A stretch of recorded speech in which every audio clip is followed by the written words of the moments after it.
ধৈর্য এবং সহনশীলতার সাথে এই খেলা উপভোগ করছেন আইন শৃঙ্খলা রক্ষাকারী বাহিনী যারা আছেন তাদেরকে অভিনন্দন জানাচ্ছি। সেই সাথে জেলা প্রশাসন এবং উপজেলা প্রশাসনকে আমি অভিনন্দন জানাচ্ছি।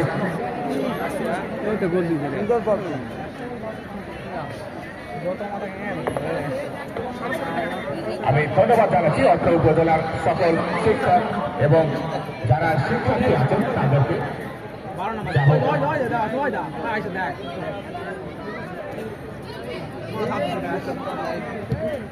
যা হোক কিছু করে বাড়িয়েছেন।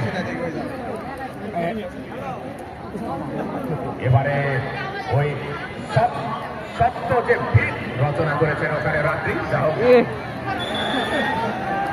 কিন্তু রেফারি লতা সম্ভবত মৌখিকভাবে সতর্ক করে দেওয়া হলো।